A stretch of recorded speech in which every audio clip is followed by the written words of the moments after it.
Welcome, YouTube friends and family, to today's kind of serious edition of the Wellness Homesteader.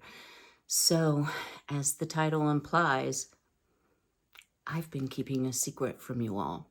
I hope you'll stay tuned while I bare my soul and talk a little bit about a new health problem I've developed. I hope you'll stay tuned. If you've been with my channel for a while, you know that I struggle with psoriatic arthritis and systemic lupus. I've had those diseases, the arthritis, since I was about 30, and I'm 62 and 3/4 now. And the lupus I've had for just over 12 years. Excuse me while I drink some coffee out of my really cute Teleflora Peanuts mug. This came with a flower arrangement in it, and my daddy, God rest his soul, he used to always get me flowers at Christmas, so now I get myself flowers. But anyway, that's not what we're here to talk about. So, if you've also been around for a while, you know that my mom suffered from vascular dementia. And if you don't know, and I don't have dementia, y'all, so take a deep breath, right? If you know anything about vascular dementia, and I know a lot more than I used to, it's different than Alzheimer's. It has some of the same symptoms, but it has a bit different of a cause. So in my mother's case and in her father's case, they had poor cardiovascular health and high cholesterol, high blood pressure, diabetes.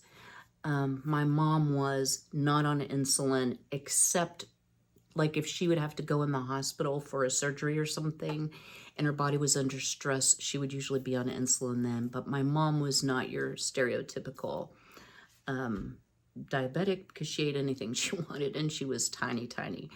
Her brother, who is 92, also has diabetes, so very strong family history.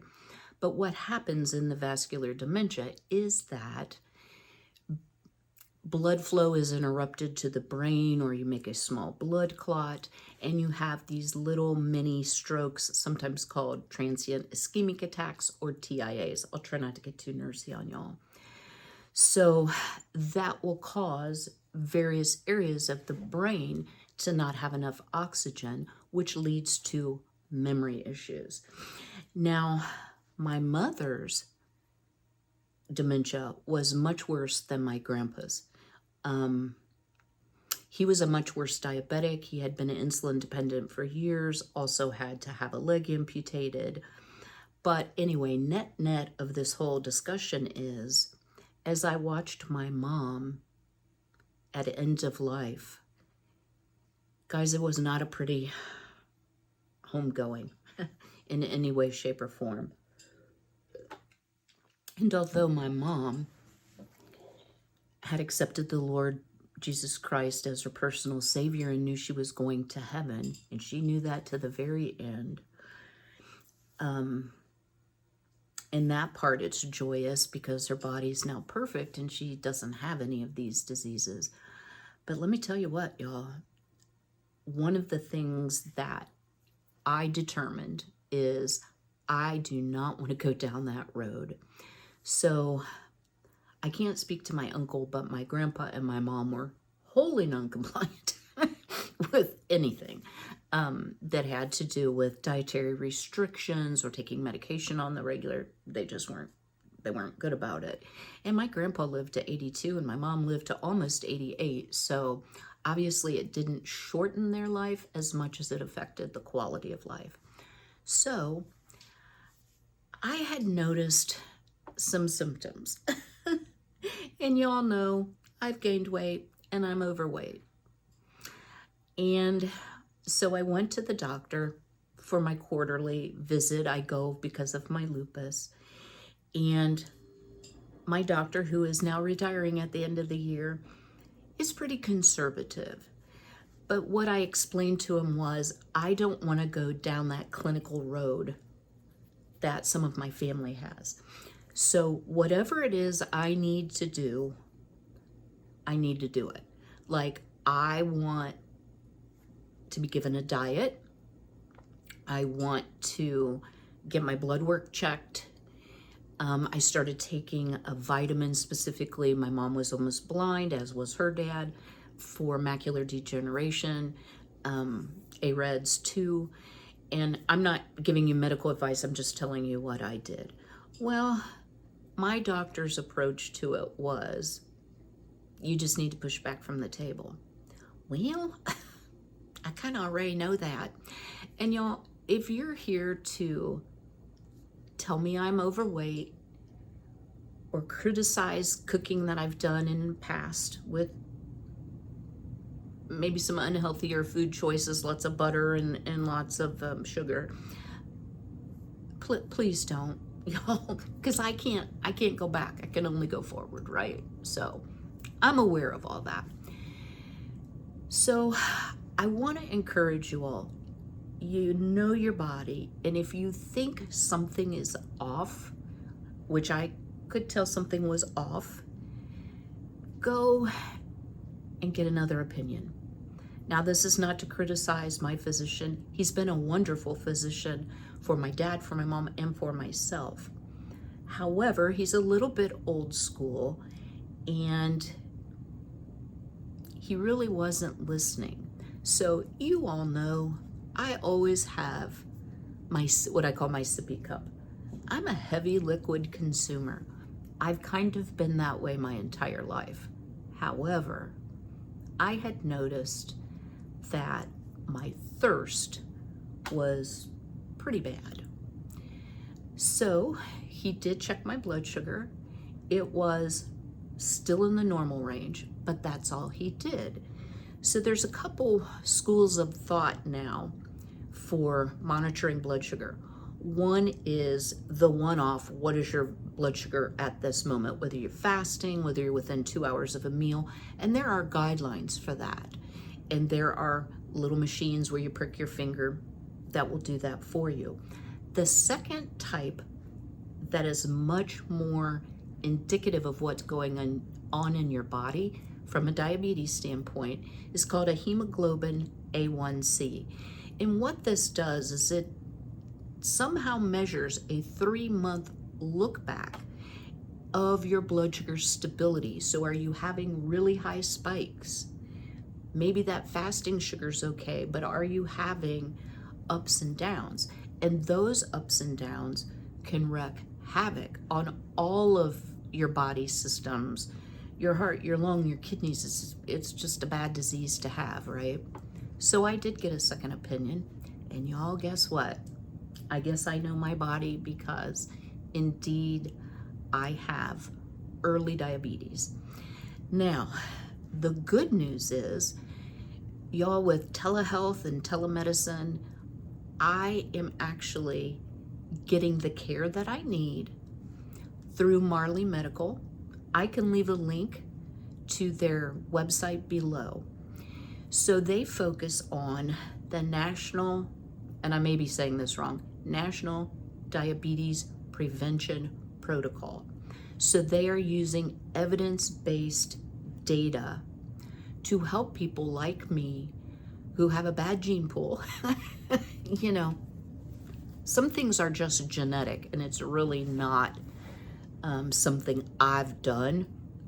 But I will say, I didn't get to this weight by eating properly. So, you know, gotta own that one, right? And I like sweets and treats. That has stopped. So it's been about a month now. And what Marley Medical focuses on is this evidence-based protocol for diabetes, pre-diabetes, high cholesterol, y'all know I have that, as well as high blood pressure.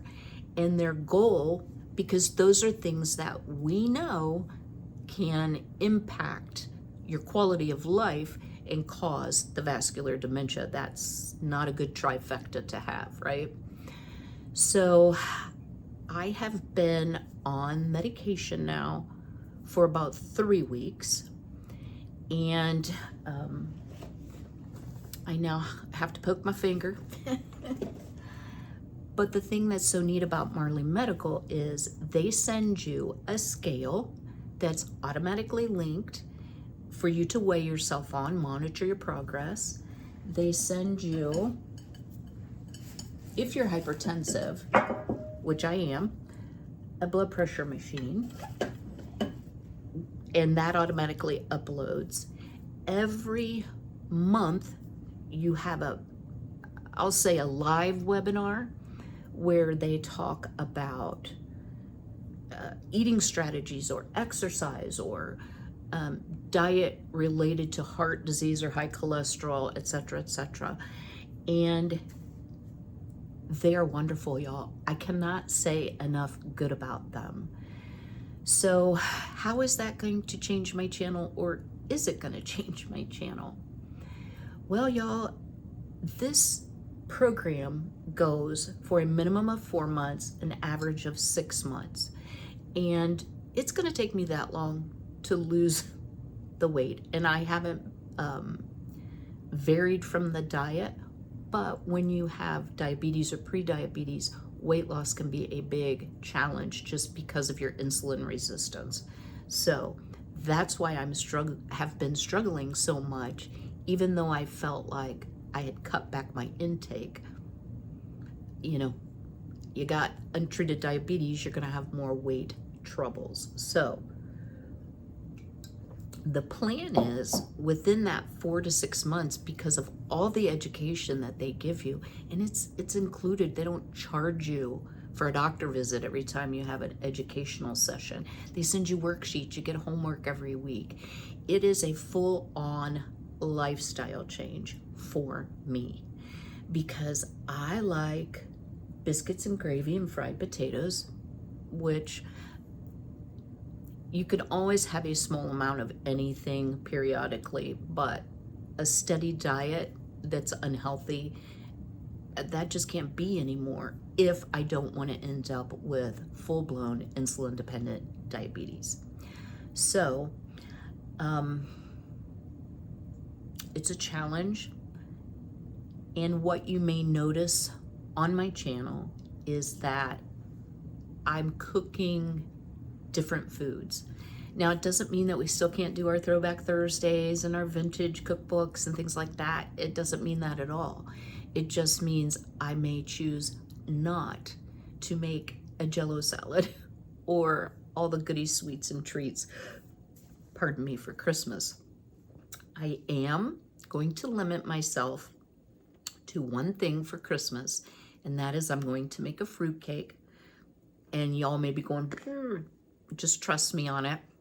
That was my plan for today's video.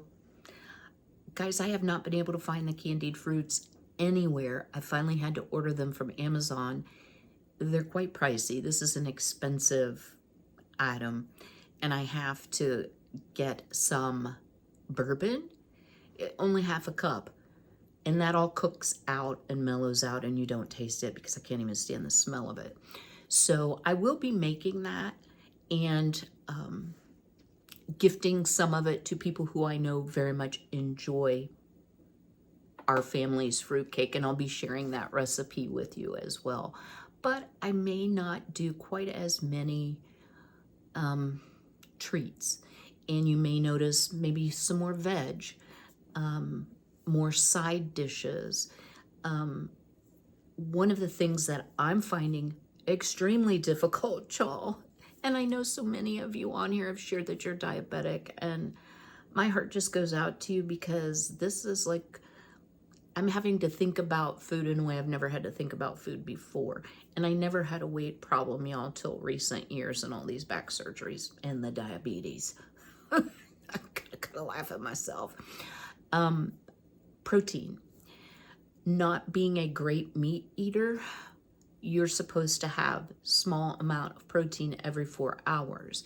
And this will help to stabilize, in my particular situation, my blood sugar. But if you don't eat meat very well, I've had a challenge, and you can only eat so many nuts, right? So I will be sharing some products that I've purchased that I think are going to be helpful. You may see me cook with some artificial sweeteners from time to time. I kind of rolled that out with the meatloaf because I knew at that point that I had the problem. And I debated, should I even say anything on my channel?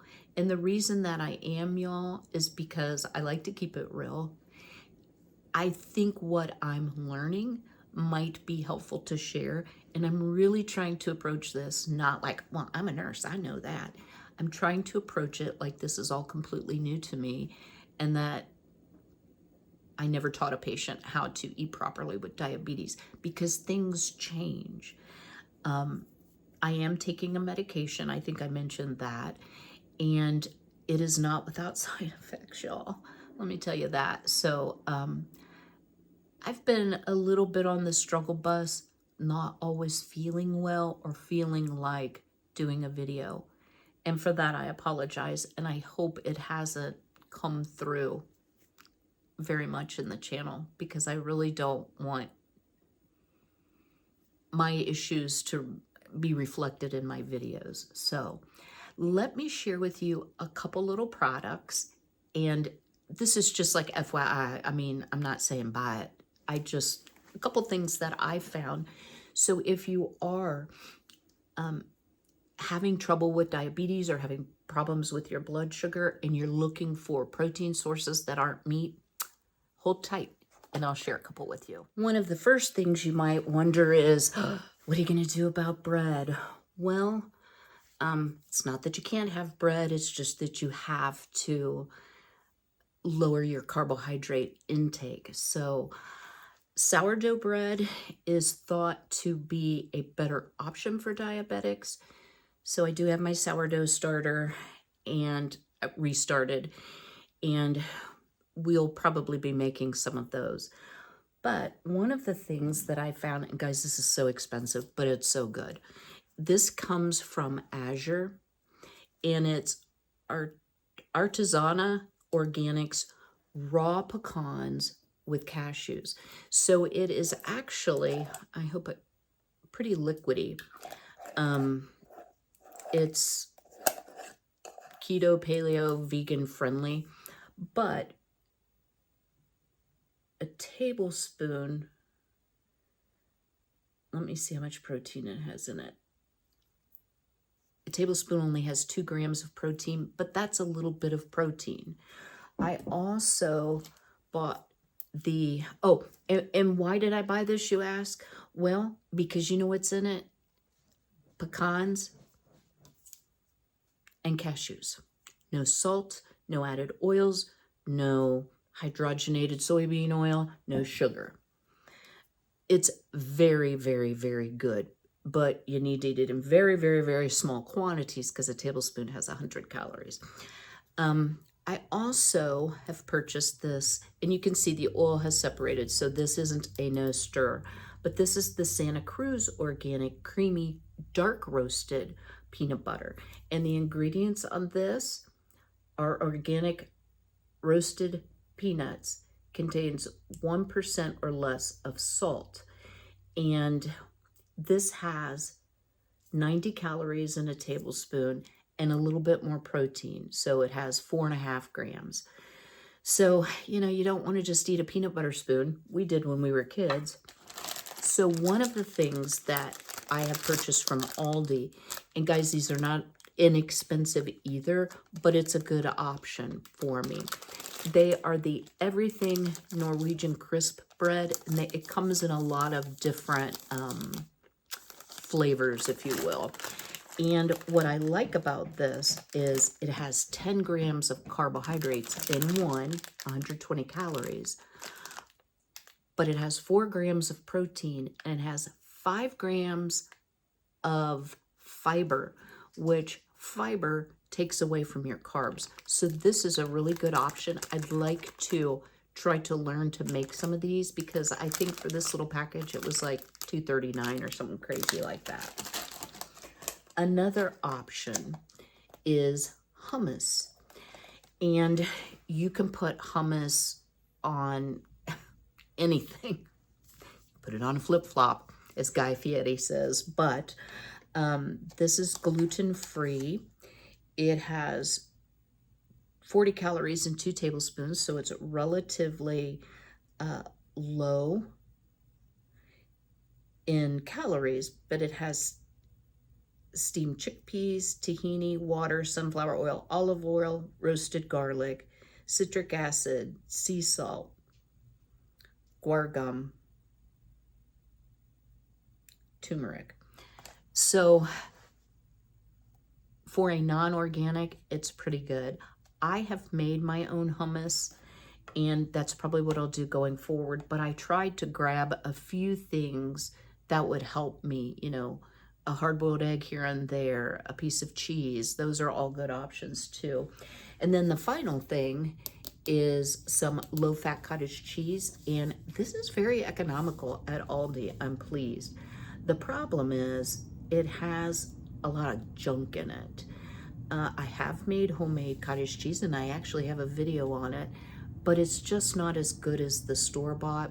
So I'm going to be looking for maybe a cleaner version that doesn't have so many additives and preservatives. So yeah, whole new world. Let me give you some final thoughts for today's video. And then a little bit later this week, we're gonna get started on our Throwback Thursday cooking. I'm gonna be making, I think, the fruitcake for my Throwback Thursday. Stay tuned. I hope that today's video was helpful to you in some ways, maybe give you some ideas on lifestyle changes. And they actually call it health style at Marley Medical. And I really like that because it denotes my focus on health, which, you know, y'all, I just don't want to go like my mom went. I don't want to put my son through that. So anything I can do right now to help me be healthier is something I'm going to do. One challenge I'm having, just going to be fully honest, it's cold out, guys. It's like in the 20s, you know, in the morning. I'm not getting exercise like I need to.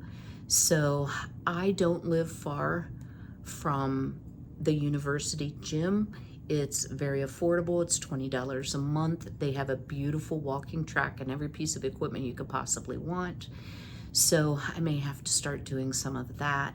I'm trying to take it one step at a time, but I also know that it's good for my heart health to be walking year round, not just when the weather's nice.